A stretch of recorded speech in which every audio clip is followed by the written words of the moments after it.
Multiple hostiles docking on tactical! It is an old nightmare returned. The distress call had been traveling for 15,000 years before anyone answered it.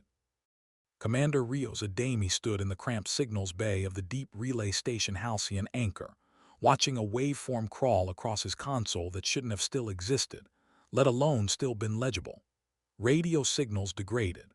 They scattered, thinned, drowned in the static hiss of the universe's background noise long before they crossed even a fraction of the distance this one had traveled.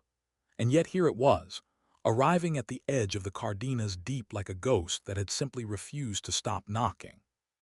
"Run the age estimate again," he said. Specialist Priya Nandakumar didn't look away from her station, her voice tight with the particular disbelief of someone who had already checked something 4 times and gotten the same impossible answer each time. "I've run it 6 times, Commander. Signal degradation curve, frequency drift, relativistic correction, everything lines up. This transmission has been in transit for approximately 15,040 years. That's not possible." "I know." Rios rubbed a hand across his jaw, staring at the raw waveform as it resolved slowly into something structured, not noise, not natural stellar interference, but a message, deliberate and repeating, looping over itself in a pattern that had clearly been designed to survive exactly this kind of impossible journey. Nandakumar exhaled slowly, pushing a strand of hair back from her face, her eyes never leaving the readout. "Commander, I've worked deep space relay stations for 11 years. I've caught fragments of old colonial chatter, garbage signals bounced off gas giants, even a couple of genuine historical curiosities. Nothing like this. This isn't degraded, it's preserved. Whoever built the transmitter that sent this wanted it to survive exactly this long, exactly this far, and it worked." "Play it," he said. The signal's bay filled with static first, a hiss like distant rain, and then, beneath it, a voice. Human. Female. Strained but steady, carrying the particular calm of someone who had trained herself not to let fear bleed into a transmission meant to be heard by whoever came after her. "This is Fleet Command Vessel Meridian's promise, transmitting on emergency wideband frequency. To any human vessel receiving this signal, we are under sustained attack. Colony worlds of the Kestrel Expanse have fallen. We are the last organized fleet remaining in this sector, and our defenses will not hold. If you are hearing this, we have likely already lost. But if any part of humanity still survives beyond this line, know this, we held as long as we could. We are requesting immediate reinforcement to coordinates attached. God help whoever answers this. God help all of us." The message looped, the same voice repeating the same desperate plea over and over, exactly as it must have done for 15,000 years, drifting alone through the dark, waiting for an answer that had never come. Nandakumar broke the silence first. "Commander, there's no record of a vessel called Meridian's Promise in any assembly archive. No record of a colony region called the Kestrel Expanse. Whatever this fleet was, whoever they were fighting, it's not in any history we have." "Because it happened before our history," Rios said quietly. "Before the founding records, before anyone thought to write any of it down." He looked at the looping message, at the coordinates attached to it, a set of numbers pointing toward a region of space so far beyond the edge of current assembly territory that it barely registered on the station's long-range charts. 15,000 years, and nobody ever came. "Commander," Nandakumar said slowly, "you're not thinking of actually responding to this. Whatever was out there fighting that fleet, if it's still out there, we'd be flying in blind. 15,000 years too late to help anyone who sent that call." Rios stared at the waveform a moment longer, at the frantic, careful precision of a message built to outlast its sender by any means necessary, sent by someone who had known, even as she recorded it, that she would likely never live to learn if it worked. "Maybe we're too late to save them," he said. "But that message wasn't just asking for help, Priya. Listen to it again. She wasn't just calling for reinforcements. She was making sure somebody someday would know they existed. that they fought. That's not the kind of thing you get to ignore just because you showed up late. He reached for the comm panel, opening a direct channel to Assembly Fleet Command. This is Commander Adeyemi at Halcyon Anchor. I need to speak to whoever's on duty about authorizing an emergency expedition. We just received a distress call that's been in transit for 15,000 years, and I think it's time somebody finally answered it.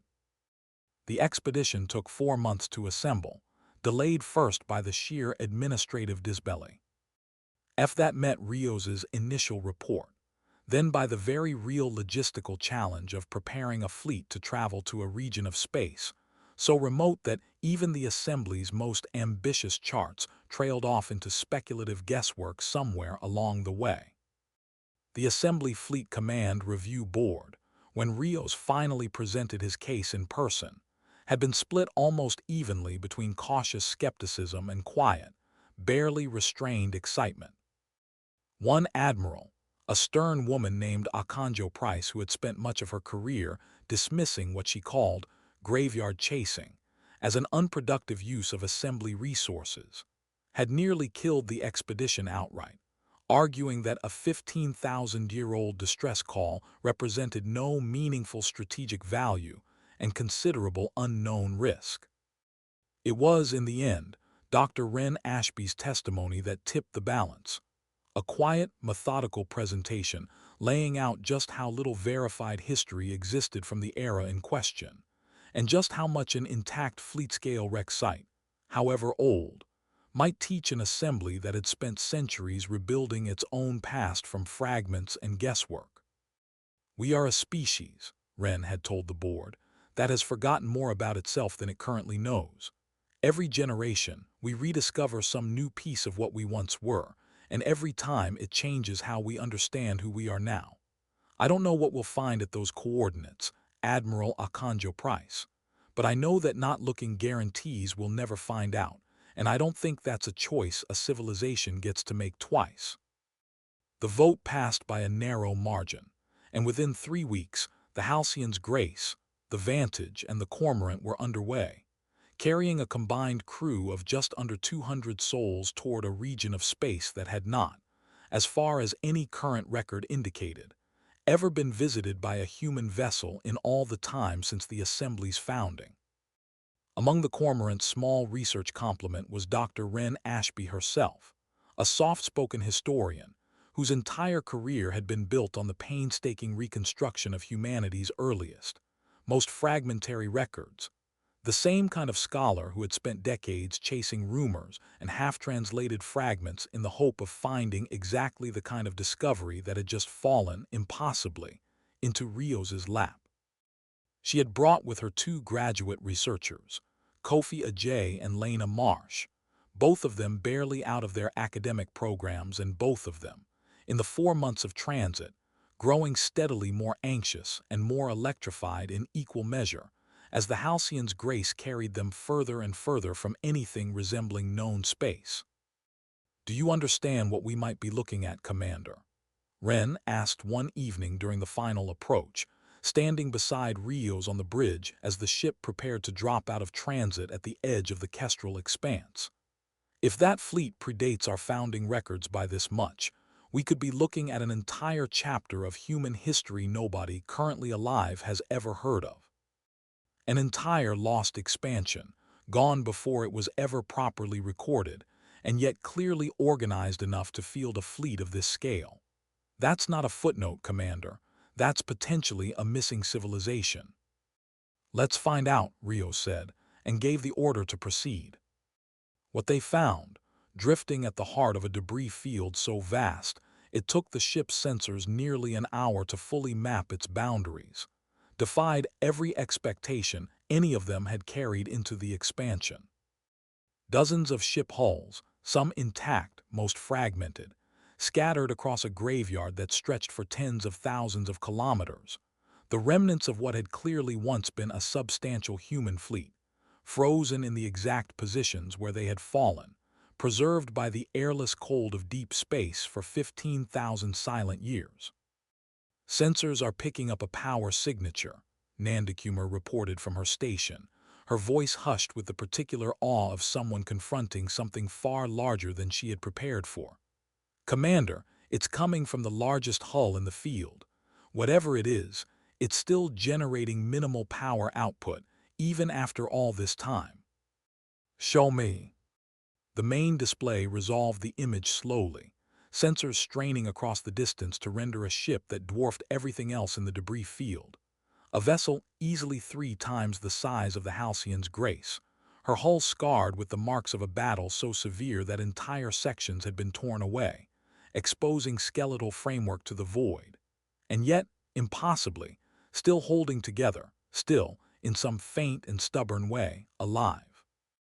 "That has to be the Meridian's promise," Wren breathed, staring at the display.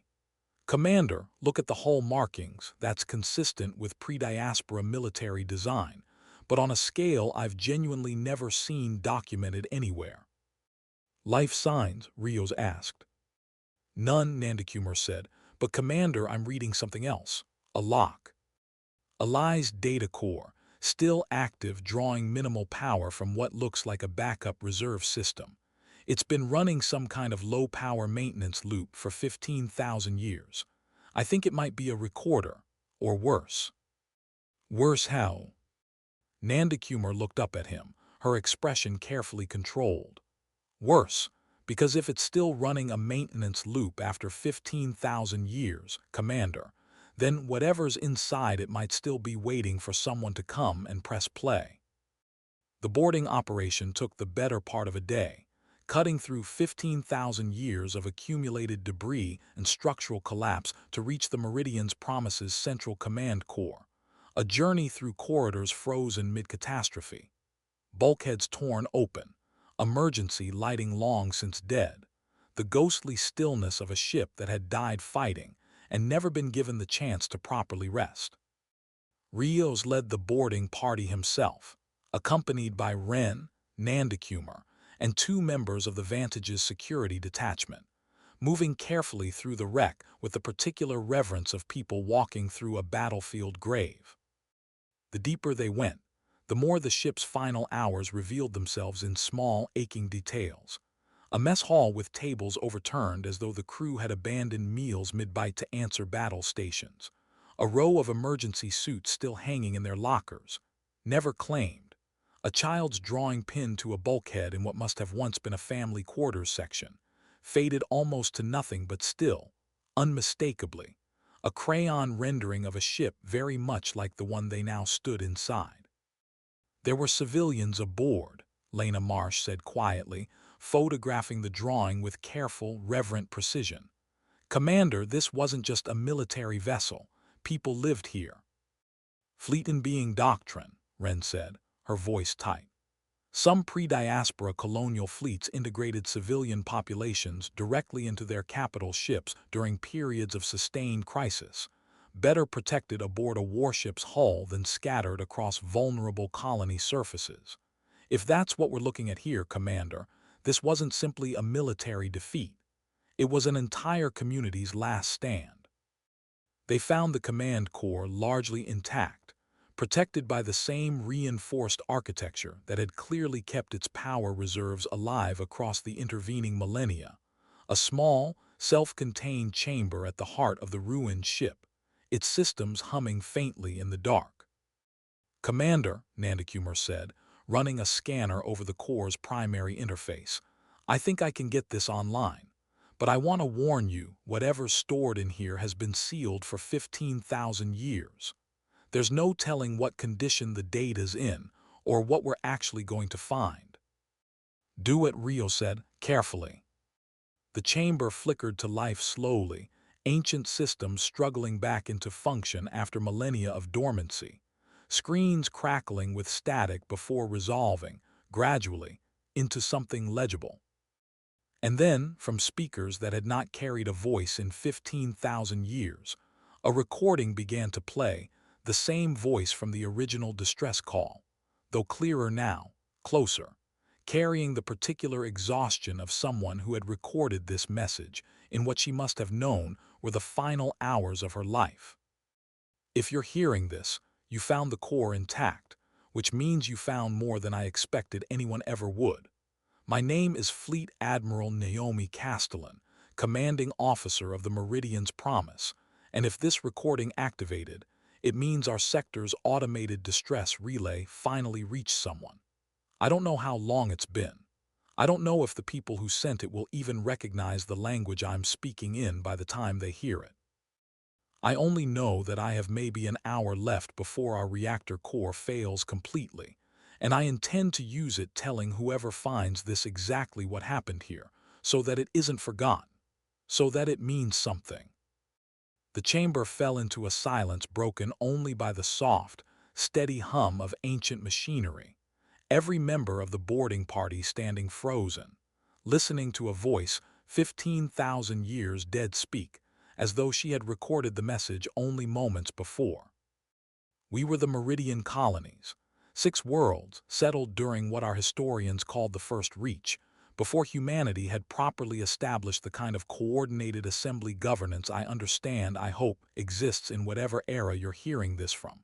We were young, ambitious, overextended, if I'm honest, spread too thin across a region of space we didn't yet fully understand. And then the withering came. The withering, Ren repeated softly, already recording every word for later analysis. Commander, I've never encountered that term in any historical fragment. I won't waste what time I have explaining what they were, because frankly, we never fully understood it ourselves. What I can tell you is what they did. They didn't invade. They didn't conquer. They consumed resources, biospheres, entire ecosystems, stripped from worlds with a methodical efficiency that left nothing behind but dust. 3 of our 6 colonies were gone within the first year of contact. We fought back with everything we had, and it wasn't enough. And I made the decision, as fleet commander, to consolidate what remained of our defenses around the last 3 worlds, buying time for evacuation convoys to reach whatever safe harbor still existed beyond the expanse. Rios felt his chest tighten, the weight of the recording settling over him with the particular gravity of history, finally speaking for itself after 15,000 years of silence. We held for 6 years. 6 years of running battles, of losing ground inch by inch, of watching good people die buying time for strangers they'd never meet to reach safety. In the end, we couldn't save the colonies, but we bought the evacuation convoys enough time to get clear. I don't know how many people made it out, whether it was thousands or merely hundreds, but it was more than 0, and in a war like this one, that has to count for something. The recording paused, static crackling faintly, before Castellan's voice resumed, quieter now, heavier. This is the last transmission I'll be able to send. Our reactor's failing, our weapons are spent, and the withering's forward elements are still out there, somewhere in this debris field, likely dormant, likely waiting, the same way they always did between feeding cycles. I don't know if they're still a threat to whoever finds this recording. I don't know if 15 years will have passed, or 1500, or longer still. But if you're hearing this, and if any trace of the withering remains active in this region, I need you to know they can be hurt. We proved that much, even if we couldn't finish the job. There's a weapon system stored in this ship's forward armory, designated the Aurora Lance, that we developed specifically to counter their feeding process. It never got the field testing it needed before we ran out of time. Maybe you'll have better luck than we did. A long pause followed, and when Castellan spoke again, her voice carried something unmistakably personal, a message meant less for history and more for whoever someday might actually be standing where Rios now stood. I don't know who you are.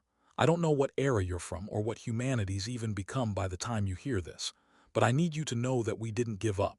Every person on this fleet chose to stay and fight rather than run, because running wouldn't have saved anyone, and staying at least gave the evacuation a chance. If our sacrifice meant something, if any part of humanity survived because of what we bought here, then all I ask is that you remember us, not as a tragedy, as a promise kept. This is Fleet Admiral Naomi Castellan, signing off, for what I suspect is the final time. The recording ended. the chamber falling into a silence so complete that Rios could hear his own heartbeat in the quiet, every member of the boarding party standing motionless in the presence of a voice that had waited 15,000 years to finally be heard. "Commander," Nandakumar finally said, her voice unsteady, "I'm reading residual power fluctuations from deeper in the ship. Something else is still active down there." If this story has you hooked the way it's got the crew of the Halcyon's Grace standing frozen in that command core, take a second to hit like and subscribe, because we're only just uncovering what really happened to the Meridian colonies, and there's a lot more waiting in the dark of this ship than anyone expected. Drop a comment and let us know what you think that active power signature belongs to, and whether you think the Withering is still out there, 15,000 years later. Now, back to the story. The signature led them deeper into the wreck, down through collapsed corridors and past the silent, frozen forms of crew stations long since abandoned, toward a section of the ship that Wren's cross-referencing of the recovered schematics identified as the forward armory, the same location Castellan had mentioned in her final transmission. What they found there stopped the entire boarding party in their tracks. The Aurora Lance sat exactly where Castellan had promised, a massive weapon system built into the ship's forward hull, clearly unfinished in places, jury-rigged in others, the unmistakable signature of a desperate crew working against a deadline they knew they wouldn't meet. But it wasn't the weapon itself that had drawn Nandakumar's sensors. It was the chamber beside it, a stasis pod, humming with the same faint residual power that had kept the command core alive, its internal readout flickering weakly but unmistakably active. "Commander," Nandakumar said, her voice barely above a whisper, "there's someone in there." "That's not possible," one of the security officers said. 15,000 years. "I know what I'm reading," Nandakumar snapped, though there was more fear than irritation in her voice. "Life signs, faint but present. Deep cryogenic suspension, some kind of failsafe stasis field I've never seen in any current assembly technology. Whoever's in there has been in suspended animation this entire time." Rio stared at the pod, at the faint, rhythmic pulse of its readout, and felt something cold settle into his chest. "Can we bring them out safely?" "I don't know," Nandakumar admitted. "The system's degraded significantly. If we try to revive them and the process fails, we could lose them entirely. If we don't try and the stasis field finally gives out on its own, we lose them anyway." Wren stepped closer to the pod, brushing away a layer of accumulated dust from a small identification plate mounted near its base, and went very still. "Commander," she said quietly, "I think I know who this is." The plate, worn but legible, read, "Castellan N. Emergency Medical Stasis, Fleet Command Override." "That's not possible," Rio said. She recorded a final message. She said the reactor was failing, that she had maybe an hour left. "Maybe she didn't die the way she expected to," Wren said. "Maybe the crew got her into stasis before the end, as a last resort, and the pod's backup systems kept her alive far longer than anyone could have predicted. Commander, if this is really Admiral Castellan, she's been in there for 15,000 years, waiting for someone to find her the same way this ship waited for someone to find that recording." Rios looked around at his small team, Nandakumar, tense and focused at her console, the two security officers exchanging uncertain glances, Wren, her scholarly composure cracking at last under the sheer emotional weight of what stood before them. "Can you stabilize the revival process?" he asked. "Even partially. Buy us time to get her back to the Halcyon's Grace for proper medical support." "I can try," Nandakumar said. "But Commander, I need you to understand, if this works, we're not just recovering a historical artifact. We're waking someone up into a world 15,000 years removed from everything she's ever known. Everyone she commanded, everyone she loved, has been dead for longer than most civilizations survive. That's not a rescue, Commander. That's a resurrection into grief." Rios held her gaze for a long moment, thinking of the recording, of a voice that had spent what she believed were her final moments making sure someone someday would remember her people not as a tragedy, but as a promise kept. She didn't survive 15,000 years by accident, he finally said. Something in that pod, some part of her, chose to hold on. I think we owe her the chance to find out why, stabilize the process. Let's bring her home. The revival took 11 hours, a delicate, painstaking procedure conducted aboard the Halcyon's Grace's medical bay under Nandakumar's careful supervision, supplemented by emergency guidance transmitted from assembly medical specialists 4 months transit away, their responses arriving hours too late to be of any real-time use, leaving Nandakumar and the ship's small medical staff to work largely on instinct and improvisation. Rio stood outside the medical bay for most of those 11 hours, unable to focus on anything else, watching through the observation window as the ancient stasis systems were slowly, carefully replaced with modern equivalents, monitoring readouts that hovered, for long stretches, dangerously close to failure. "She's stabilizing," Nandakumar finally reported, emerging from the medical bay with the particular exhaustion of someone who had spent 11 hours holding a fragile thread of life together through sheer determination. "Vital signs are weak, but consistent. Commander, I think she's going to wake up." She did, 6 hours later, gasping awake into a world she could not possibly have been prepared for, disoriented and afraid. Her first conscious moments spent in the grip of a panic so raw that it took every ounce of Nandakumar's medical training to keep her calm enough to avoid destabilizing her still fragile condition. Rios entered the medical bay only once she had settled, finding a woman who looked, by every physical measure, no older than perhaps 40, her eyes carrying a wariness that suggested she understood, on some instinctive level, that whatever had happened to her had not happened the way she expected. "You're not one of mine," she said, her voice hoarse, rusted with disuse, studying Rios's uniform with the sharp, assessing focus of someone who had spent a lifetime commanding fleets. "Different insignia, different ship design from what I could see through that window before I woke properly." Her gaze sharpened further. "How long?" There was no gentle way to say it, and Rios understood, looking at her, Hat she wouldn't have wanted one even if there were. 15,000 years, Admiral Castellan, he said quietly. "Give or take a few decades." Whatever composure she had managed to gather in those first disoriented minutes cracked, just slightly at the edges, not collapse, not the shattering grief Nandakumar had warned him to expect, but something quieter and, in its own way, more devastating. The particular stillness of someone absorbing a loss too large to properly process all at once. 15,000 years, she repeated softly. "Then everyone I knew." "Is gone," Rios confirmed gently. "I'm sorry, but Admiral, I need you to know your final transmission reached us. We received your distress call, we found your fleet, and we came, even though we knew, going in, that we were 15,000 years too late to save anyone.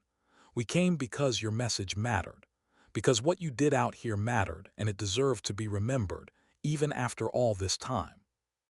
Castellan was quiet for a long moment, processing, her hands trembling faintly against the medical bay's sheets.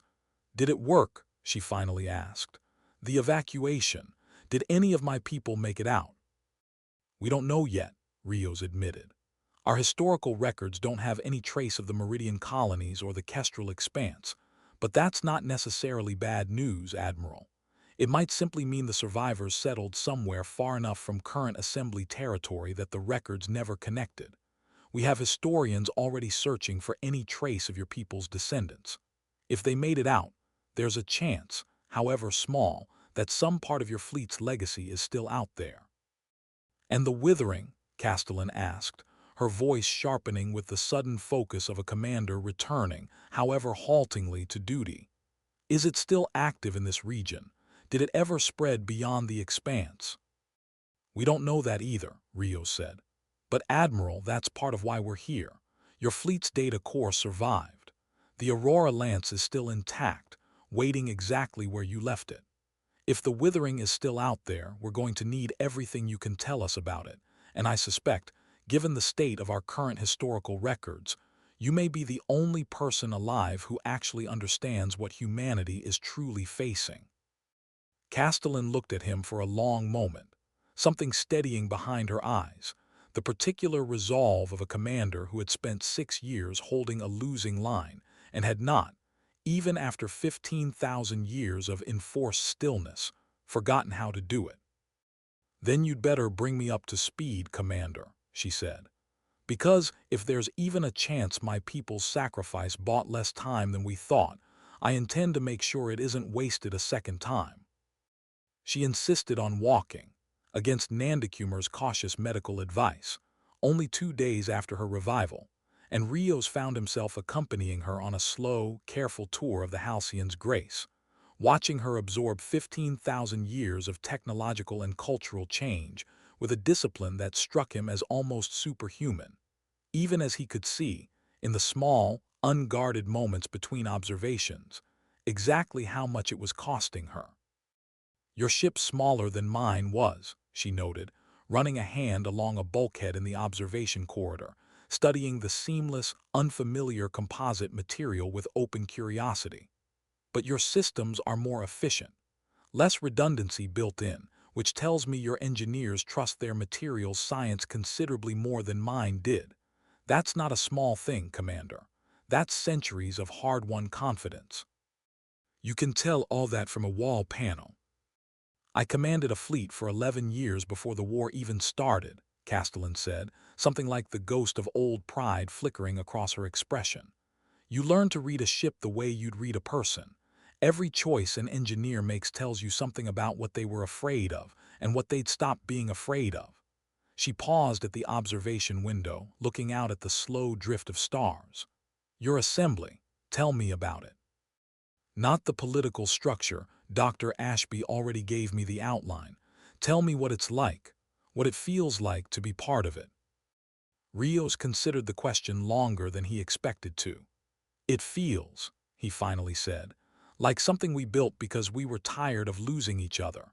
My grandmother used to say the assembly's whole purpose was making sure no colony ever had to face something like what your fleet faced, alone, without anyone coming.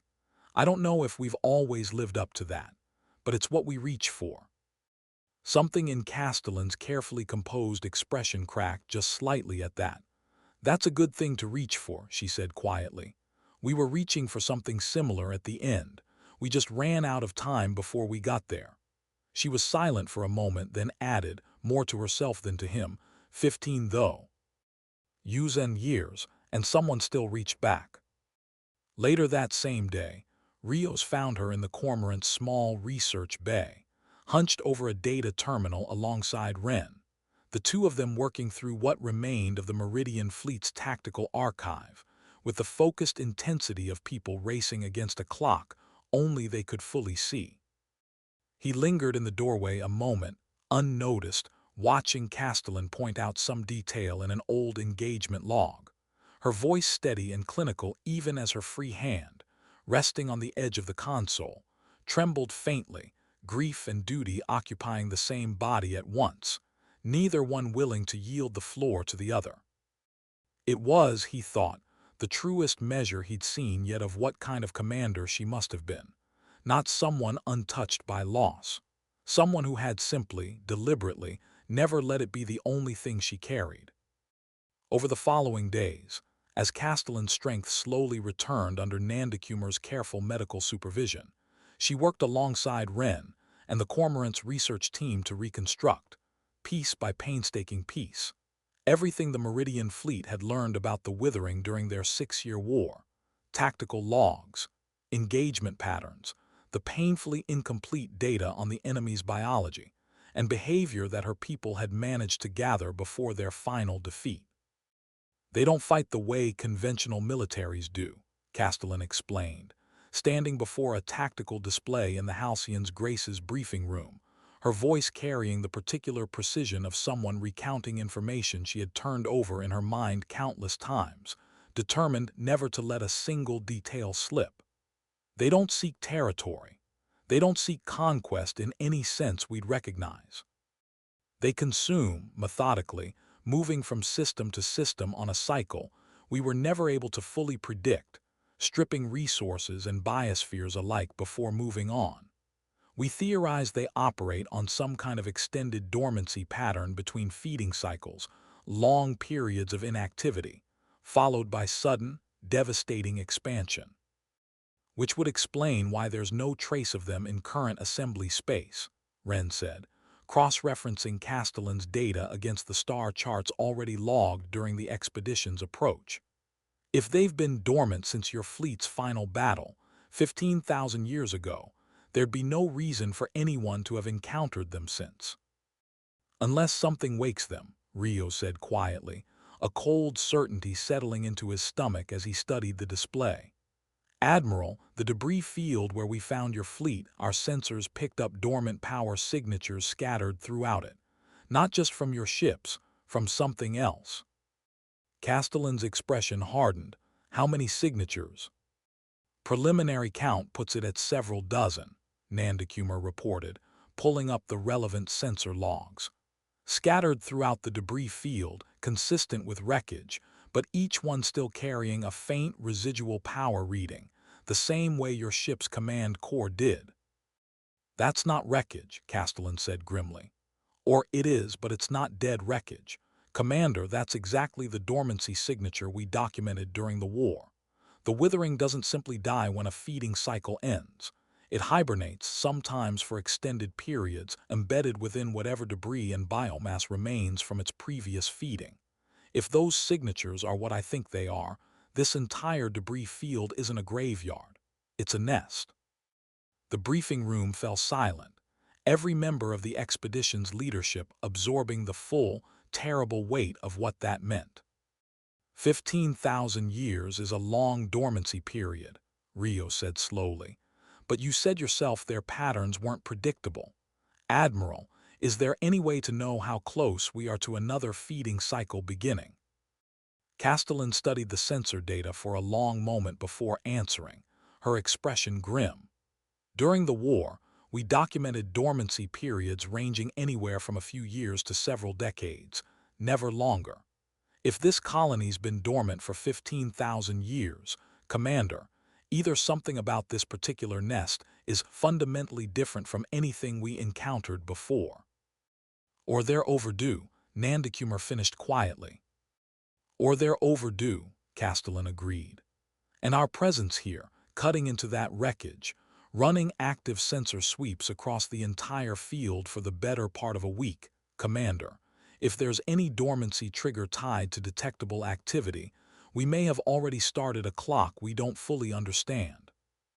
As if in grim confirmation of her words, the ship's tactical alert klaxon began to sound, harsh and sudden, cutting through the tension of the briefing room like a blade. Commander, came the voice of the Halcyon's Grace's duty officer, tight with barely controlled alarm.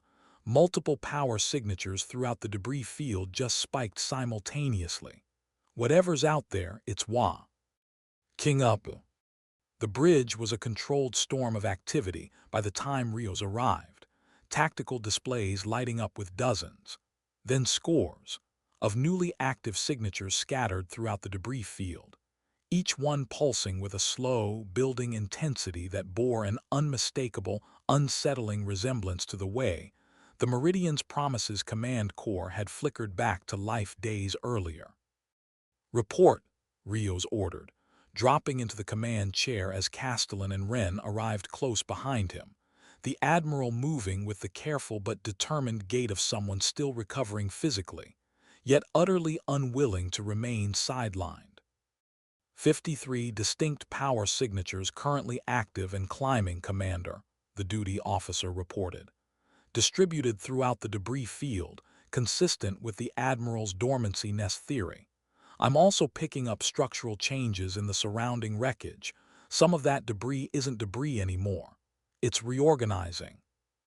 The main display resolved the sensor data into a visual feed, and Rios watched, along with the rest of the bridge crew, as sections of what had appeared to be inert wreckage began to shift, twisted metal an organic-looking growth folding and unfolding in patterns that made his skin crawl, resolving gradually into shapes that bore no resemblance to any conventional vessel or biological form he had ever encountered. "That's them," Castellan said quietly, her voice carrying the particular flatness of someone confronting an old, deeply personal nightmare made suddenly, terribly real again. "That's the Withering, Commander.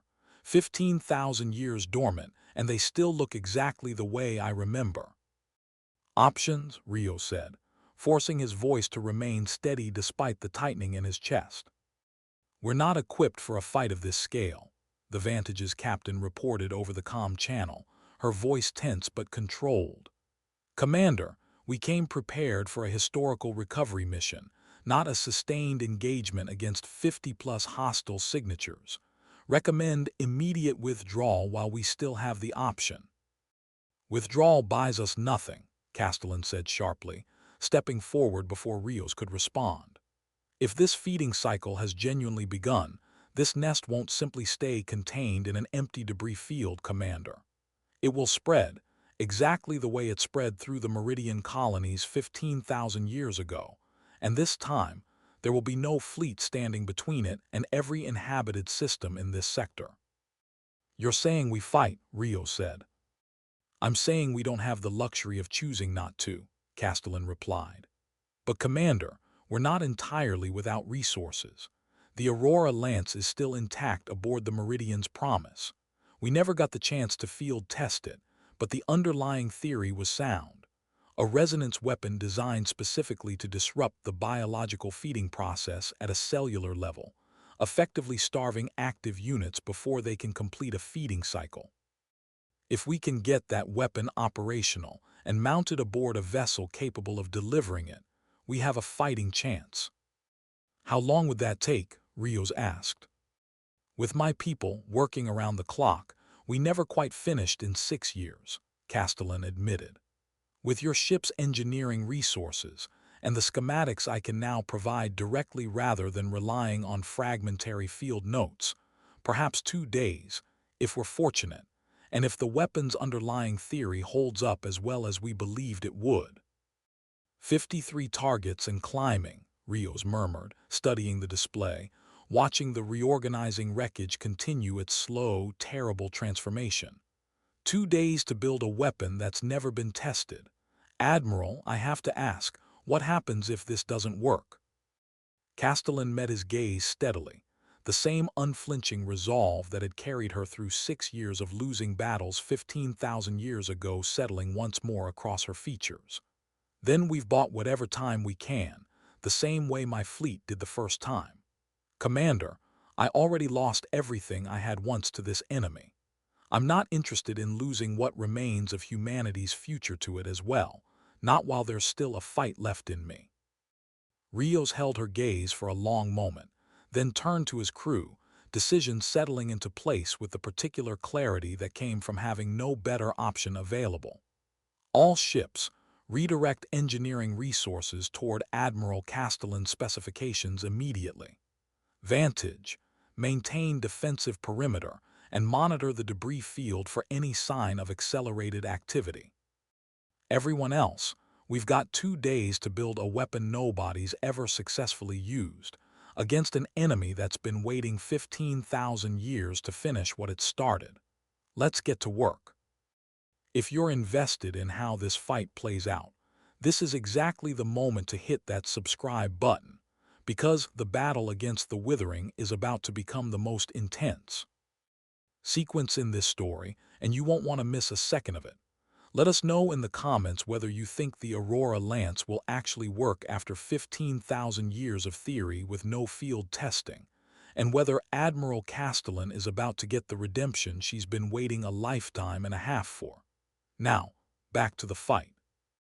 The following 48 hours passed in a blur of frantic, focused effort, Castellan working alongside the Halcyon's Grace's chief engineer, and the Cormorant's research team to adapt 15,000-year-old schematics to modern fabrication capabilities, a task that proved both easier and more harrowing than anyone had anticipated.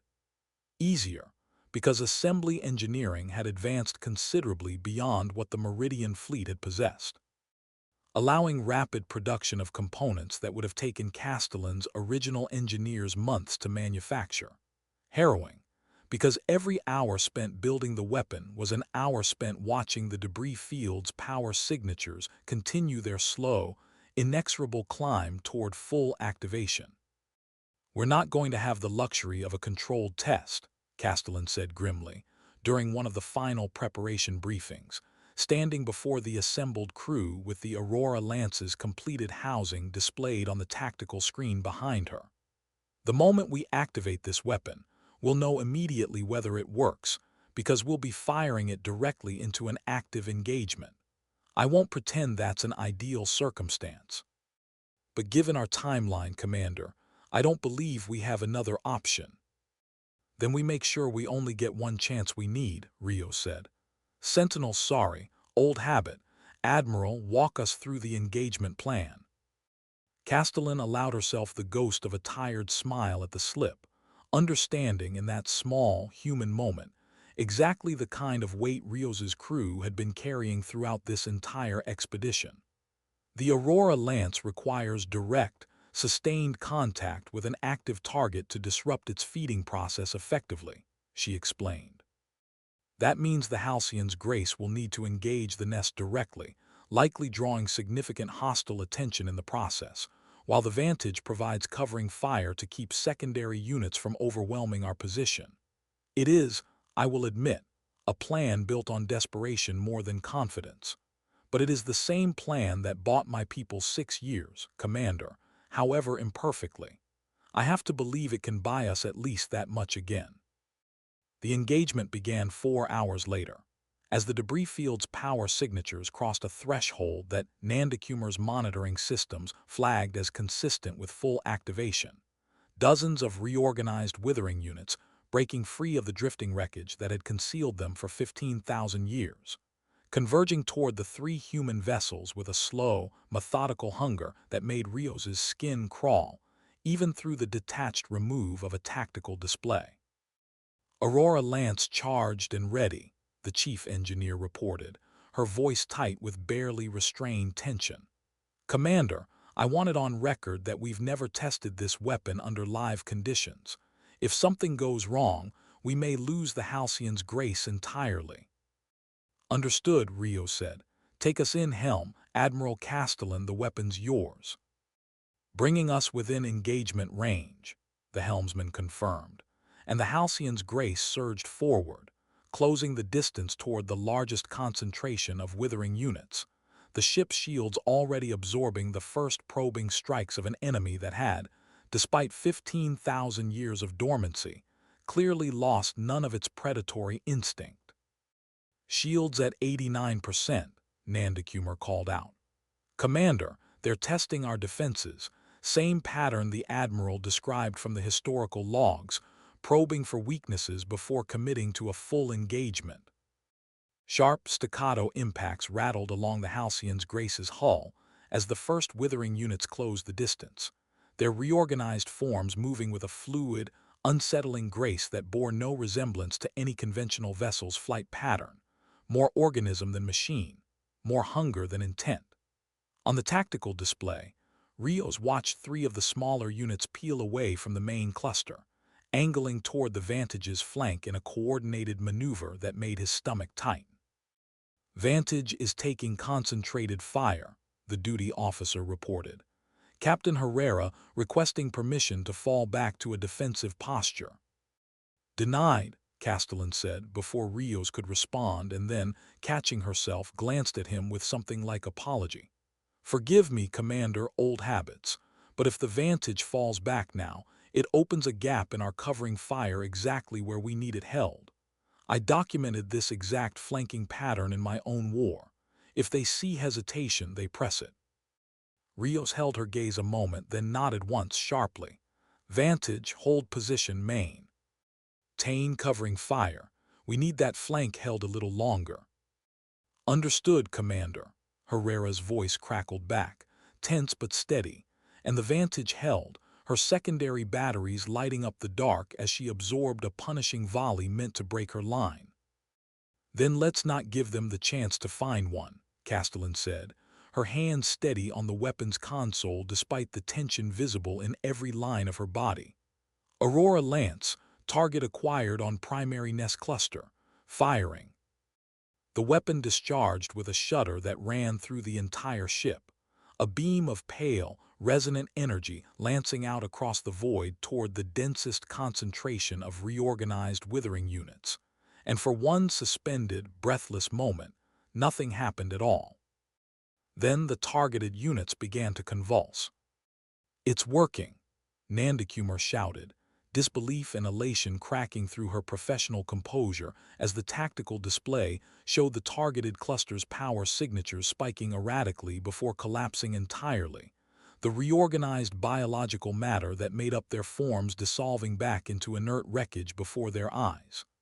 "Commander, the disruption effect is spreading through the entire cluster, Admiral. It's actually working." "Redirect fire to the secondary concentration before they can adapt," Castellan ordered, already recalibrating the weapon's targeting array with the practiced efficiency of a commander who had spent 6 years learning, the hard way, never to waste an advantage once it presented itself. "Commander, we may actually have a chance here." The turning point came nearly 2 hours into the engagement, when the Aurora Lance's power conduits, straining under a sustained rate of fire the 15,000-year-old design had never been meant to endure, began flashing critical warnings across the weapon's console. "Commander, we're losing the Lance." The chief engineer's voice cut through the comm channel, sharp with alarm. "Conduit temperatures are climbing past safety thresholds. If we fire again without a cooldown, we risk a cascade failure that could take out the entire forward section." "How long a cooldown?" Rios demanded, watching a fresh wave of withering units surge toward their remaining unengaged flank, drawn, it seemed, by the very silence of the weapon that had been tearing through their numbers. 15 minutes minimum, Commander, and that's optimistic." "We don't have 15 minutes, Castellan said grimly, already moving, abandoning the weapon's console and heading for the corridor at a pace that belied how recently she'd been lying in a stasis pod. "Commander, I need access to the engineering deck. There's a manual override sequence built into the original schematics, a way to force partial cooling through the secondary coolant loop instead of the primary. It's not safe. It's not elegant. But my engineers used it twice during the war when we ran out of better options." "Go," Rios said, and turned back to the tactical display, watching the encroaching wave of hostile units close the distance with sickening speed. "All batteries, concentrate fire on the approaching cluster, by the Admiral whatever time you can." The next 6 minutes passed in a chaos of alarms and shuddering impacts, the Halcyon's grace absorbing hit after hit as her secondary weapons strained to hold a line the Aurora Lance had, until moments ago, been holding almost effortlessly. Nandakumar's voice cracked with strain as she called out shield percentages dropping steadily. 60, 55, 48, the ship groaning audibly under the sustained assault. Then abruptly, the weapon's console flared back to amber-green readiness. "Lance is back online," the chief engineer reported, breathless with relief and disbelief in equal measure. "Commander, the Admiral just did something with the coolant routing I've genuinely never seen before. She bought us maybe 60% capacity, but it's enough." Castellan's voice followed a moment later, strained but triumphant, transmitted from the engineering deck where she stood, hands and uniform stained with coolant residue. "Fire when ready, Commander, and tell your engineer I owe her an apology for whatever I just did to her secondary loop." "Firing," Rios confirmed, and the Aurora Lance discharged once more, catching the surging cluster of withering units at point-blank range, their forms convulsing and collapsing in rapid succession as the weapon's disruption field tore through their ranks with renewed, decisive force. It took nearly another hour to finish the engagement, the Halcyon's grace and vantage working in careful, coordinated tandem as Castellan, back at the weapons console now, systematically targeted each remaining active concentration, the Aurora Lance proving, cluster by cluster, that 15,000 years of untested theory had finally found its validation. But when the final active signature finally collapsed into inert stillness, the debris field around, them falling once more into the same silent dormancy it had held for 15,000 years, the bridge of the Halcyon's grace erupted into a moment of exhausted, disbelieving relief. "Confirmed," Nandakumar reported, her voice unsteady with released tension. "All hostile signatures reading inert. Commander, I think we actually did it." Castellan sagged back from the weapons console, the fierce, focused intensity that had carried her through the battle finally giving way to something rawer, more human, the particular exhaustion of someone who had spent 15,000 years, in whatever way stasis allowed her to experience the passage of time, waiting for the chance to finish a fight she'd never been able to properly end. "We did it," she said softly, and for the first time since her revival, Rios saw something close to genuine peace settle across her features. "Commander, we actually did it." In the weeks that followed, as the expedition's research teams began the painstaking process of fully documenting the withering nest's remains and confirming, through repeated sensor sweeps, that no further active signatures remained anywhere in the debris field, the Cormorant's research bay became something closer to a shrine than a laboratory. Every recovered fragment of the Meridian fleet's history cataloged with a care that went well beyond standard academic procedure, driven by a shared, unspoken understanding among the crew that they were no longer simply documenting a historical curiosity. They were bearing witness. Wren Ashby, in particular, threw herself into the work with an intensity that worried Rios more than once, spending entire nights cross-referencing recovered crew manifests against fragmentary assembly settlement records, searching for any thread that might connect the Meridian colonies to the present. It was Kofiajay, her graduate researcher, who finally found it, a settlement record from a border colony called Ashwick Hollow, founded some 11,000 years ago by what its own oldest surviving oral histories described only as the ones who came from the burning stars, carrying naming conventions, architectural traditions, and a distinctive strain of ceremonial poetry that matched, almost exactly, fragments recovered from the Meridian's Promise's civilian quarters. "Commander," Wren said, finding Rios on the bridge late one evening, her voice unsteady with an excitement she was clearly struggling to contain professionally, "I think we found them. I think we actually found them." She brought the findings to Castellan personally, walking her through the evidence piece by careful piece in the observation lounge, watching the Admiral's carefully maintained composure finally, fully break for the first time since her revival, not into despair, but into something that looked, to Rios's eyes, remarkably like relief given permission at last to become joy. "Ashwick Hollow," Castellan repeated softly, running her fingers over the display showing grainy survey images of a colony world Rios doubted she'd ever properly get to visit in person, given the distances involved, but which she now stared at as though it were the most important site in the galaxy. "That's Commander, that settlement pattern, that ceremonial verse structure, that's not just consistent with my people. That's ours. I'd recognize it anywhere. My own grandmother taught me variations of those same verses." "There's more," Wren said gently. "Ashwick Hollow isn't just a footnote in our records, Admiral. It's flourished. Current population estimates put it at nearly 4 million people across 3 now fully settled worlds in that system. Whatever your evacuation convoys carried out of the Kestrel Expanse, it took root and it grew." Castellan was quiet for a long moment, tears tracking silently down her face, unashamed and unhidden. 4 million, she finally repeated, her voice barely above a whisper. "Commander, do you understand what that means? Every single person on that convoy, everyone we bought time for with our lives, it wasn't just enough to survive. It was enough to build something lasting, something that grew." She looked up at Rios, something fierce and grateful and utterly undone all at once in her expression. I need to go there. Whatever it takes, however long the journey, I need to stand on that ground and see what they built. Then we'll make it happen, Rios said simply. Admiral, I think after everything you've done, everything your people did, the least the Assembly can offer is a ship home. Castellan found him one evening in the Halcyon's Grace's small observation lounge, staring out at the slow, silent drift of the Kestrel Expanse's stars, the same stars, he realized, that her people had once called home. Rios found her one evening in the Halcyon's Grace's small observation lounge, staring out at the slow, silent drift of the Kestrel Expanse's stars, the same stars, he realized that her people had once called home.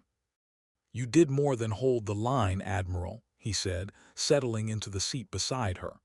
You finished the fight your people started. That's not nothing. No, she agreed quietly. It isn't. She was silent for a long moment, watching the stars. I keep thinking about my crew, Commander, about everyone I commanded, everyone who died buying that evacuation time. They never got to know if it worked, never got to know if the withering was truly stopped or merely delayed. I've spent every waking moment since I woke up wondering what I'd say to them if I could. Whether we finished it 15,000 years late would be enough. I think, Rio said carefully, it would mean everything. Admiral, your historians, well, our historians now, I suppose, have already found preliminary evidence of settlement patterns consistent with your evacuation convoys, roughly 11,000 years ago, in a sector not far from what's now Assembly territory.